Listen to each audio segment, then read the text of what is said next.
ছোটবেলা থেকেই বুঝতে পেরেছি আমার শখের জিনিসগুলো হয়তোবা ভেঙে যায়, নয়তোবা হারিয়ে যায়। কিন্তু আমি স্বভাবতই সেই ভেঙে যাওয়া জিনিসগুলোকে জোড়া লাগাতে নয়তো সাজিয়ে রাখতে পছন্দ করি। মেয়েদের পুরো জীবনে শখের জিনিসগুলো ধরে রাখার চেষ্টা করতে করতে নিজেরাই যে কখন ভেঙে যায় সেটা নিজেরাই উপলব্ধি করতে পারে। কিন্তু এটা সত্য যে যেখানে যেখানে যে যেভাবে ভেঙেছিল সেই মুহূর্তগুলো কখনোই ভোলা যাবে না। হয়তোবা সময় খারাপ যায়, কিন্তু সারা জীবন খারাপ সময় থাকে না। তবে খারাপ সময়ে যাদের চিনে নেওয়া যায় তাদের সারা জীবনই মনে থাকে। এটা সবার মনে রাখা উচিত। রব সবাইকে সবকিছু দেয় না। হয়তো কাউকে দিয়ে পরীক্ষায় ফেলেন, নয়তো কাউকে না দিয়ে ধৈর্যের পরীক্ষা নেন।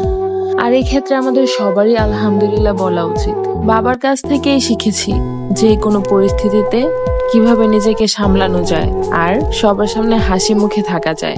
বাবা সব সময় বলে যে তুমি সবার কাছে পারফেক্ট হতে পারবা না, আর এটা আমি এই বয়সে এসে খুব ভালোভাবে বুঝে গেছি। বাবাই কিন্তু সেই ব্যক্তি যে কিনা একটা পরিবারের জন্য নিজের সবকিছু স্যাক্রিফাইস করে দিতে পারেন।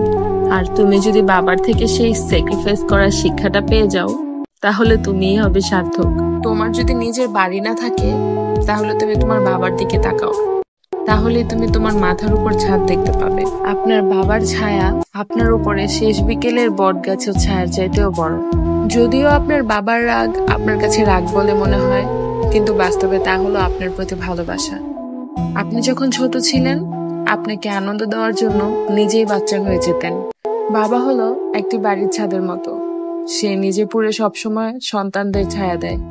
হয়তো প্রত্যেকটা মেয়েই তার স্বামীর কাছে রানী হয়ে থাকতে পারে না, কিন্তু প্রত্যেকটা মেয়েই তার বাবার কাছে রাজকন্যা হয়ে থাকে। আর আমি তো ছোট থেকেই আমার বাবার রাজকন্যা। আমার খারাপ সময়গুলিতে বাবা আমাকে যেভাবে সামলে রেখেছে আর যেভাবে সব সময় আগলে রাখে, এরপরে মনে হয় যে বাবার মতো কেউই নেই।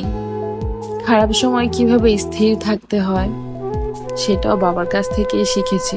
কখনোই বাবার চোখে পানি দেখিনি, তবে আমার কষ্টে আমার বাবাকে দেখেছি চুপ থাকতে।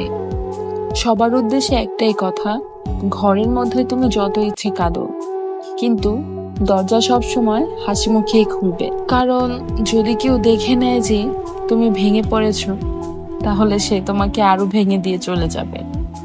আর এটাই বাস্তবতা। নিজের জীবনে নিজে কিভাবে সুখী থাকবা নিজে সেটা বুঝতে শিখো। নিজের জীবনটাকে নিজে গুছিয়ে নাও।